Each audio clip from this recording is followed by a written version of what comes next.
My name is Blaine Calloway. I once prided myself on the sacrifices I made in the name of family. Years ago, I left a burgeoning career in technology and industry pulsing with innovation and promised to invest every ounce of my energy into building a warm, secure home for my wife, Cressida, and our 2 children. Our modest Victorian home in a lively, artsy suburb became my sanctuary. Mornings were heralded by the rich aroma of freshly ground coffee and the soft hum of an old record player, while evenings found us gathered around the dining table, sharing stories, dreams, and quiet moments of laughter. For a long time, I believed that true love required sacrifice and that every concession I made was a tribute to our shared future. Cressida, with her quiet beauty and gentle wit, was the cornerstone of our happiness. I reveled in the simple rituals of daily life, preparing our children for school, tending to the garden, and listening to her soft voice recount the events of her day. I cherished every moment of our life together and felt that every renounced ambition was a worthy investment in the family we had built. Yet, as time went by, small cracks began to appear in the facade of our domestic bliss. It started with subtle details: a text message left unanswered a few minutes too long, or the brief moment when her eyes, usually warm and attentive, flickered away as if guarding an unspoken secret.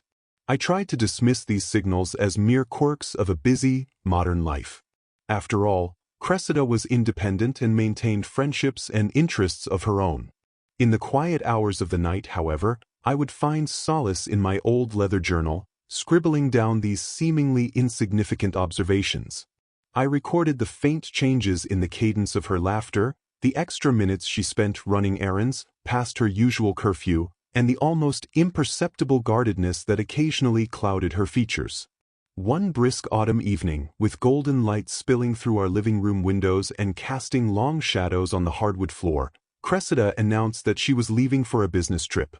"I have a meeting out of town," she explained with an easy smile, her eyes sparkling as they always did when discussing her work.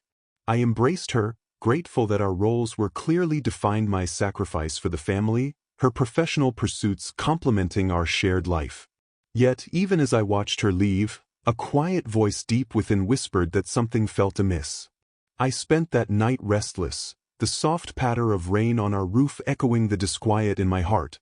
I turned the pages of my journal, revisiting every detail of the day and questioning whether the sacrifice I had made might have left me vulnerable to deception. I tried to convince myself that my trust was well placed, that a business trip was a business trip. Yet, beneath the calm surface, an undercurrent of uncertainty began to stir, a prelude to a storm that I could not yet foresee.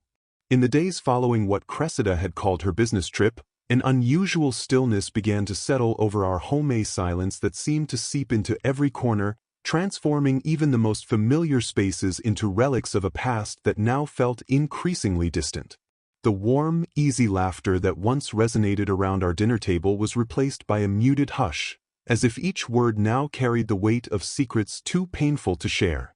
Our meals, which had once been filled with spirited conversation and joyful anecdotes, became awkward affairs marked by long, heavy pauses and curt, half-formed responses. I sensed that something was off, though at first it was as though a subtle fog had descended, blurring the edges of our everyday life. When Cressida spoke of her time away, her stories were clipped and oddly rehearsed, as though she were carefully weighing each word before allowing it to escape her lips. There was a rehearsed quality to her tone, a softness that seemed out of place in the confident manner she usually adopted. It was in those moments that I began to notice the small signs that I had once dismissed as mere quirks of a busy schedule.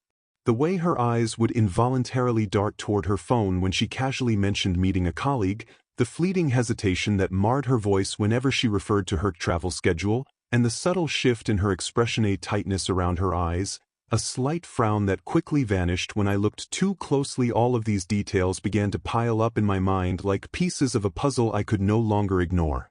Every evening, after our children were tucked safely into bed and the once lively hum of our home surrendered to the deep silence of night, I would retreat to my study. In that small, familiar space, illuminated only by the soft glow of a solitary desk lamp, I found solace in my old leather journal. There, I would pour out my thoughts with a fervor that was both cathartic and unnerving. I meticulously noted the exact times Cressida left the house and the moments she returned, a silent log of her absences that, over time, began to form a disturbing pattern. I recorded the brief pauses in our conversations, the way her laughter sometimes carried a note of guardedness rather than the warmth I remembered, and even the tone of her voice, which seemed to shift imperceptibly into something colder, more distant. At first, I tried to rationalize these observations as nothing more than the inevitable side effects of a hectic schedule, a few extra minutes here, a brief distraction there. I told myself that in a busy world, such deviations were natural, that my dear Cressida was simply juggling too many responsibilities at once. But as the entries in my journal accumulated, a disquieting pattern began to emerge. Each seemingly trivial detail, when combined with the others, painted a picture that was increasingly difficult to dismiss, a tapestry woven of subtle lies and quiet deceptions that threatened to unravel the very trust upon which our family was built. One particularly gray, rainy afternoon, when droplets tapped softly against the window and the world outside seemed to weep in quiet unison, I finally summoned the courage to broach the subject with Cressida. Sitting across from her at the kitchen table, I tried to mask the storm of emotions churning inside me. "How was your trip?" I asked gently, my voice betraying none of the anxiety that gripped my heart as I sipped my lukewarm coffee. Her reply was curt, a simple, almost dismissive, "It was fine, just the usual meetings." Yet even as she spoke those words, I noticed how her gaze flickered nervously toward her phone, and how a tightness around her eyes, subtle but unmistakable, betrayed a secret she was unwilling to share. In that moment, my heart sank, as if each beat was a step closer to an inevitable loss. Night after night, as darkness blanketed our home and the silence grew ever more oppressive, the questions in my mind multiplied. I found myself obsessively timing her absences. How long did it really take for her to return? I memorized the duration of her phone calls, each second an echo of the mysteries I could not yet understand. I even began noting down the names that briefly flashed across her screen, names that I had never heard before and that filled me with a gnawing sense of dread. With each passing day, I was forced to confront a disturbing possibility. Had I sacrificed too much of myself? Was the promise of unwavering love, the very foundation of our shared life, nothing more than a fragile illusion? Even as I clung desperately to the hope that our bond was strong enough to weather any storm, the mounting evidence, however minute each detail might be, suggested that something fundamental was eroding the trust we had once built. I questioned whether I had been too willing to give up my ambitions, too eager to invest my identity entirely in our family, leaving me vulnerable to the stealthy encroachments of betrayal. Each small anomaly, once ignorable, now loomed large in my mind, demanding recognition. By the end of a particularly tense week, the quiet doubts had transformed into an overwhelming need for certainty. The little irregularities that once seemed trivial now formed a tapestry of suspicion that I could no longer dismiss. I realized, with a heavy heart, that ignoring these signs might come at an even higher cost than confronting them head-on. The longer I waited, the greater the risk that I would lose not only the trust one cherished but the very essence of what had once made our family life so rich and secure. So, I steeled myself for what lay ahead. I resolved that if my doubts were unfounded, I would find solace in the comfort of renewed closeness, a return to the easy laughter and genuine warmth that had once filled our evenings. But if the truth was as grim as my instincts warned, then I would have no choice but to face the betrayal head-on, regardless of the devastation it might unleash. In that fragile, uncertain moment, I recognized that every small detail, every fleeting glance, had built up to a point of no return. The seeds of suspicion had taken root deeply, and now, in the quiet solitude of our darkened home, I braced myself for the painful revelations that were destined to come. Late one evening, when Cressida once again announced that she was leaving for what she claimed was a business trip, a cold shiver ran down my spine and my suspicions reached a fever pitch. In that moment, the doubts that had long been simmering in the recesses of my mind burst forth like a dam finally giving way. I resolved that I could no longer sit idly by with a heart heavy with unspoken questions.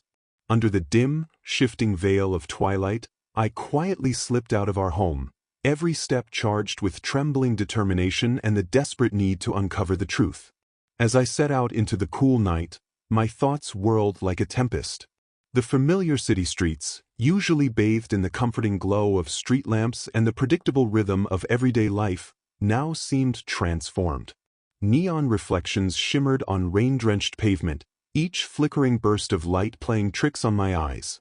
The city had become a landscape of blurred shapes and muted sounds, as if the world itself were mourning the loss of innocence. Every step I took was laden with both dread and a fragile, desperate hope for clarity, hope that I might finally understand the mystery behind her departure. At first, I observed Cressida as she moved confidently with a small group of colleagues. Their laughter rang out with a polished professionalism that I had once admired in her. They spoke animatedly, and for a brief time, it seemed as if nothing were amiss. I noted the way she laughed with abandon, her eyes sparkling with camaraderie as they exchanged pleasantries. But as the minutes passed, I noticed subtle changes. Gradually, she separated herself from the group, her laughter becoming more subdued. Like a leaf drifting away from a branch, she broke off and began to wander down a quieter, unfamiliar street, one that was shrouded in deep shadows and hushed whispers of the night. My pulse quickened with every footfall I tracked, the rhythmic tap of my own steps on the wet pavement echoing the frantic beating of my heart. I maintained a discreet distance, careful not to alert her to my presence. The urban noise around me began to fade, replaced by a haunting stillness that enveloped the deserted street. The once familiar route transformed into a maze of darkened alleys and flickering streetlights. With each passing moment, the feeling of foreboding deepened, as if the very air were thick with secrets too dangerous to be spoken. Eventually, after what felt like an eternity of shadowed pursuit, she arrived at a sleek, upscale resort, a place that, until now, I had never associated with her routine business trips. The resort's grand lobby, with its polished marble floors and soft ambient lighting, exuded an air of luxury and intimacy that was a stark departure from the sterile halls of corporate offices I had imagined. As I parked my car a short distance away, I found a discreet vantage point near a large window that overlooked the entrance. There, I waited with bated breath, my eyes fixed on the scene unfolding before me. Through that window, I saw Cressida step gracefully into the lobby. For a few moments, she appeared alone, her expression serene and seemingly absorbed in the elegance of her surroundings. But then, as if by design, a handsome stranger emerged from the opulent interior. He was tall, impeccably dressed, and carried an aura of quiet confidence. His presence was magnetic, a blend of charm and authority that seemed to invite both admiration and desire. I watched in disbelieving silence as he approached her. In that instant, a cold, unforgiving realization gripped me. This was no ordinary colleague or business associate. The stranger's hand reached out and gently clasped hers with a tenderness that transcended mere formality. Their interaction was not brief or perfunctory. It was deliberate and intimate, the kind of connection that spoke of secrets shared behind closed doors. I later learned his name was Hollis, a name that now echoed bitterly in my mind. This man, who had seamlessly infiltrated the narrative of what I had believed was a simple business trip, was in fact the architect of a hidden romance. As I fumbled with my phone, my fingers trembling uncontrollably, I began capturing fragments of the scene. I recorded snippets of their laughter, the soft, almost conspiratorial whispers that passed between them, and the way her hand rested lightly in his, a gentle caress that painted a picture of a romance blossoming far from my eyes. Each captured fragment seared itself into my memory like a brand, etching images of forbidden intimacy that stood in stark, painful contrast to the story she had told me. This was not a mere business trip. It was a vacation of a very different sort, a carefully orchestrated romantic escapade that betrayed not only my trust but also the very sacrifices I had made for our family. Dazed and with my mind reeling from the bitter realization, I left the resort in a near trance. My hands were still trembling as I drove back home through rain-drenched streets that blurred into a collage of sorrow and regret. Once inside, I locked myself away in the sanctum of my study. There, in the solitude of that dimly lit room, I poured every agonizing detail into my journal. I wrote of the way her eyes seemed to sparkle with mischief and longing in his presence, of the subtle tilt of her head as she listened intently to his every word, and of the sound of her laughter, a sound that once filled our home with hope, now carrying a defiant, almost mocking undertone. Each entry in my journal was a searing reminder of the life I had believed in, a life built on shared dreams and mutual sacrifice, now crumbling under the weight of deception. I spent hours rereading my notes, the reality of her betrayal sinking in with every word. I questioned the validity of all my sacrifices, the trust one had so willingly invested in our future. The truth, rendered in vivid images and captured in the stark lines of my journal, was a betrayal too profound to ignore.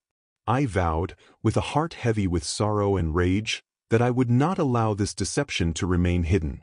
The price of my sacrifice demanded that I confront the truth, no matter how excruciating the consequences might be. As the night wore on and the rain finally subsided into a soft, melancholic drizzle, I lay back in my chair, exhausted and numb. The images of that hidden vacation of Cressida laughing, whispering, and sharing tender moments with Hollis played over in my mind like a relentless loop. Each replay only deepened the wounds, each whispered secret a reminder that the foundation of our shared life had been tainted beyond repair. In that quiet, agonizing darkness, I understood that everything I had sacrificed was now under siege, and that the truth, however painful, would soon have to be confronted. In the days that followed my heart-wrenching discovery, I transformed my personal anguish into a single-minded, almost obsessive quest for irrefutable proof.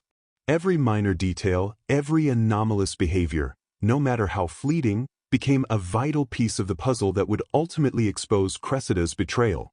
I immersed myself in her digital world with a fervor that both terrified and consumed me, digging through her phone records, scrutinizing her social media profiles, and parsing through every conversation with an intensity that left no stone unturned. Each late-night text message, every unexpected phone call, and even the briefest glimpse of a name scrolling across her screen was meticulously recorded in my leather-bound journal. It was as though every small irregularity was a drop in an ever-growing reservoir of evidence, a reservoir that would soon overflow with the truth. Every night, after the children were asleep and the house fell into a deep, brooding silence, I retreated to my study. There, under the steady glow of a solitary desk lamp, I painstakingly documented each incident. I began by noting the exact times Cressida left our home and the precise moments when she returned. I wrote down the duration of her phone calls, sometimes counting the seconds as if they were clues left behind in the digital ether. I recorded even the smallest change in her tone when her laughter, once warm and unguarded, carried an edge of hesitation, or when her voice seemed to drop just a fraction lower, as if burdened by an unspoken truth. Every detail was captured on paper, forming a growing chronicle of what I could only describe as a systematic betrayal. I dedicated entire evenings to combing through her digital communications. I scrolled through her social media feeds with an intensity that bordered on the obsessive, looking for any indication that might corroborate my fears. I examined comments, likes, and even the metadata of photos she had posted, each a potential breadcrumb leading me to a hidden rendezvous. There were moments when I found myself lost in the labyrinth of timestamps and geolocations, piecing together the pattern of her supposed business trips that, over time, had morphed into something far more sinister, a series of clandestine getaways. The breakthrough came when I gathered the photos and short video clips I had captured outside the resort that night. I digitized these fragments of evidence and began to integrate them with screenshots of intimate text exchanges I had managed to salvage from her phone. Each screenshot was a frozen moment of passion, a secret message that spoke of whispered promises and stolen moments. With careful precision, I constructed a timeline that spanned several weeks. It was a painstaking process. I labeled each entry with dates, times, and even the specific locations where these hidden rendezvous occurred. I mapped out the chronology of her business trips until it became glaringly apparent that they were anything but ordinary. The timeline revealed a damning pattern, a series of scheduled absences that coincided perfectly with late-night calls and encrypted messages exchanged with someone whose name I soon learned was repeatedly mentioned, Hollis. Slowly, the dossier began to emerge as a damning mosaic, a visual and written testament to a systematic betrayal that left no room for denial. I assembled the evidence like pieces of a shattered mirror, each fragment reflecting a part of a truth too painful to face. The photos captured Cressida's radiant smile in moments of intimacy with Hollis, her eyes sparkling with an emotion that I had never seen directed at me. The text messages, filled with words that dripped with longing and secret promises, were annotated with my own bitter observations.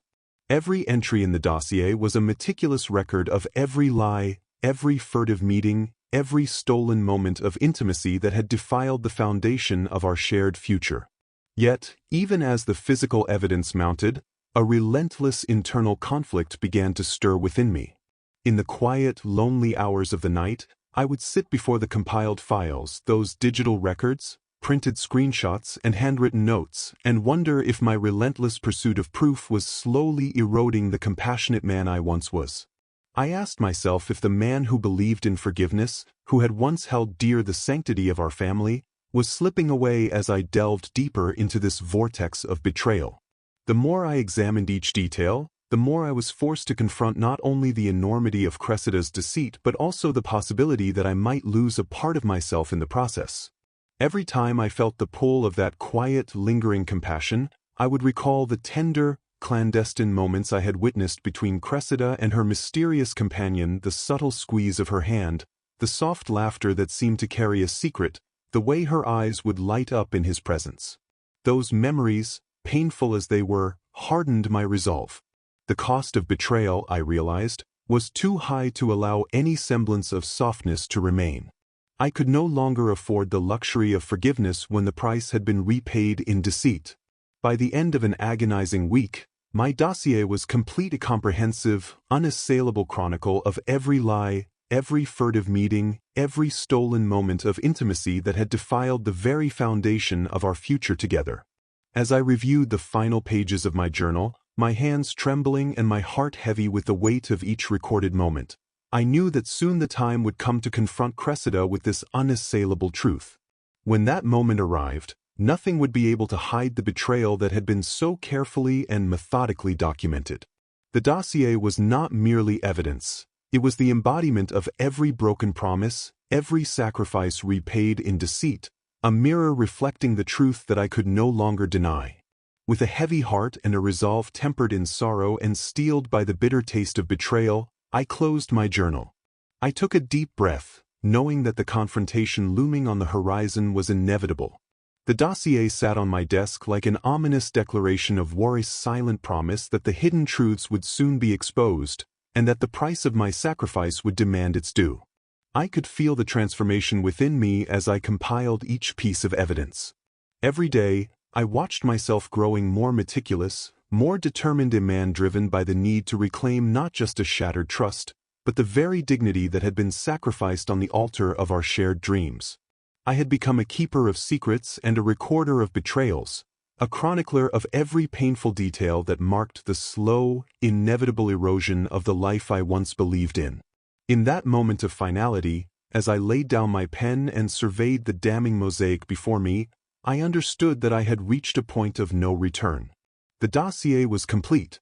It was now a living testament to the systematic betrayal that had upended my world, and it would be the instrument with which I would force the truth into the light. The decision was made. Soon, I would confront Cressida with this unassailable proof. And when that day came, nothing, no matter how carefully she tried to hide it, would be able to obscure the truth of her deception. The day of reckoning arrived beneath a leaden sky, a mirror to the weight of my grief and the storm of emotions raging within me. I invited Cressida to our home under the pretense of discussing our future, a desperate, final attempt to salvage what remained of our shattered promises. In our living room, once vibrant with laughter and shared dreams, I meticulously arranged the dossier on the coffee table. Printed photographs, detailed journal entries, and digital recordings lay before us like silent witnesses, each one an undeniable testament to the betrayal I had uncovered. When Cressida entered, the confident smile I had once adored faltered as her eyes fell upon the damning evidence. For a long, suffocating moment, neither of us spoke. The air between us was thick with unspoken accusations and mounting despair. Then, my voice laden with sorrow and resolute anger broke the silence. "Cressida," I began, my tone trembling with heartbreak and fury. I sacrificed everything for our family. I gave up a promising career, my ambitions, everything to build a future with you. And now I see that all those promises were nothing but illusions. Her eyes widened, and she stammered weakly, insisting it was just a mistake, a lapse born of loneliness, she claimed. But every piece of evidence, every recorded detail, rendered her feeble explanations meaningless. I recounted, with painstaking clarity, every late night, every secret call, every intimate message exchanged during your so-called business trips.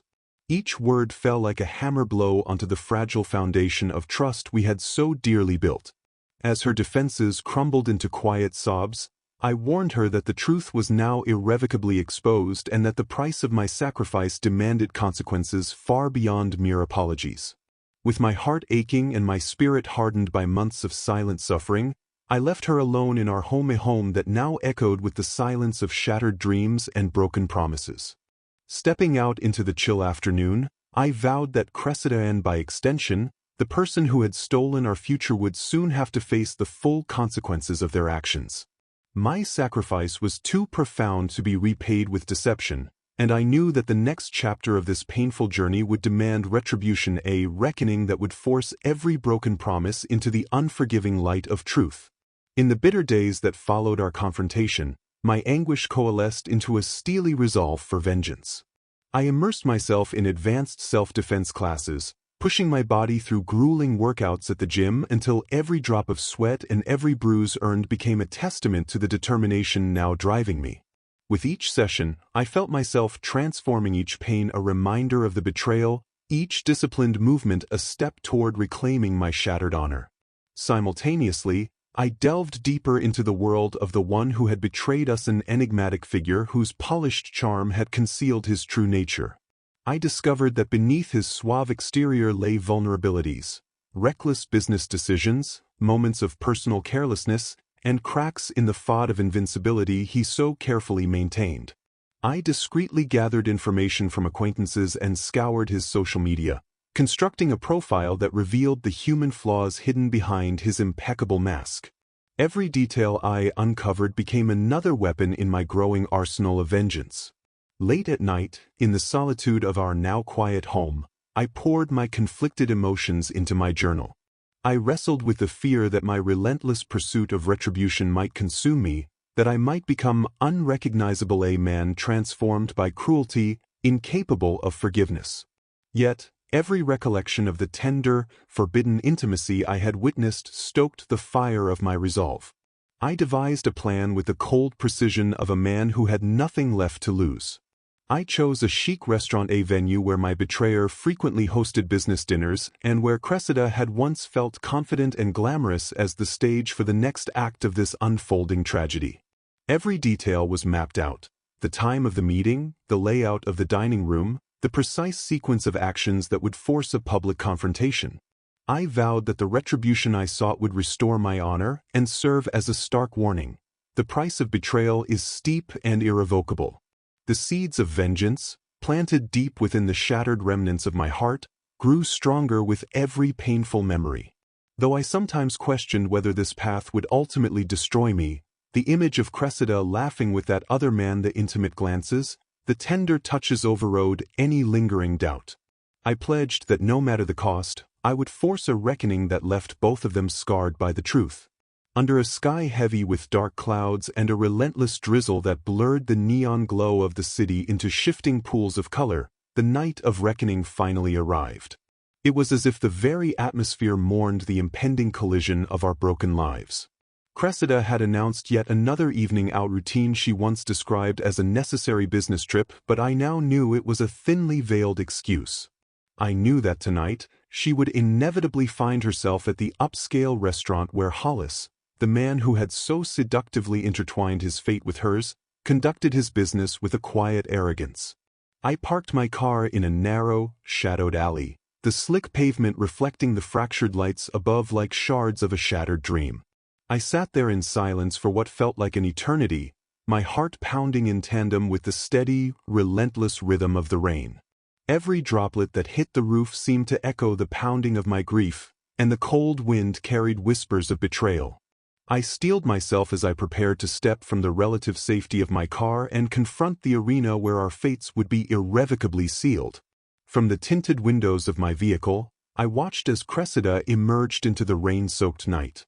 The woman I once knew warm, vibrant, and full of promise now moved with a quiet, almost spectral grace that betrayed the intimacy she was about to share.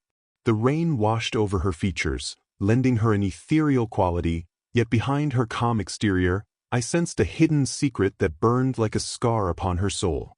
Beside her, Hollis appeared, his confident gait and immaculate attire a sharp contrast to the softness in Cressida's eyes. Every step they took together, every casual touch of their hands, was a public declaration of a secret that had tormented me for months. With deliberate, measured resolve, I stepped from my car and crossed the slick pavement. The cold rain mingled with the sweat on my skin as I approached the entrance of the restaurant. Inside, the atmosphere was deceptively serene, a hushed murmur of conversation, the soft clink of glassware, and the gentle glow of ambient lighting that bathed the space in a warm, inviting light. I navigated through the crowd with a determined focus until I reached the secluded booth in the far corner where Cressida and Hollis sat, seemingly lost in their own world of whispered secrets and tender gestures. For a long, heart-stopping moment, I absorbed the scene. I took in every detail, the soft cadence of their laughter, the lingering touches that spoke of long-held intimacy, the exchanged glances laden with unspoken meaning. In that suspended moment, the weight of every betrayal, every broken promise, pressed down upon me like a crushing force. Every detail confirmed the painful truth I had long feared. Then, without a moment's hesitation, I emerged from the shadows. The instant my presence registered, Cressida's face contorted into a raw, anguished expression, a blend of horror, disbelief, and deep, gut-wrenching regret. It was as if the mask of innocence she had worn all these years shattered in an instant. Hollis's confident facade crumbled as I lunged forward with a fury that had been building in silence. Every movement was precise, every blow calculated to serve as a final judgment for the betrayal he had so shamelessly orchestrated. The restaurant erupted into chaos, gasps, murmurs, the clatter of overturned chairs as my rage found its target. I shouted declarations of betrayal and recited the litany of sacrifices I had made, each word a cathartic punctuation to every promise broken, every dream repaid in deceit. In that brutal, chaotic moment, the private sanctuary of our intimacy was violently stripped away and thrust into the unforgiving glare of public scrutiny. I wanted every soul in that room to feel the weight of my sorrow, the sting of my loss, and the relentless demand for retribution. When at last the tumult subsided and the stunned silence settled over the room, I slipped away into the rain-drenched night. Every step I took was heavy with the bittersweet knowledge that nothing could ever restore what had been lost. Yet, for one fleeting, excruciating moment, I had reclaimed a shred of my honor.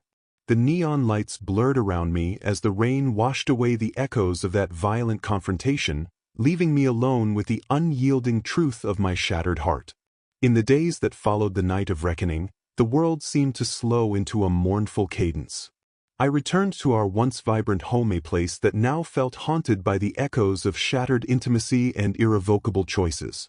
The familiar corridors, which had once resonated with laughter and hope, now whispered of a past that had been violently torn apart.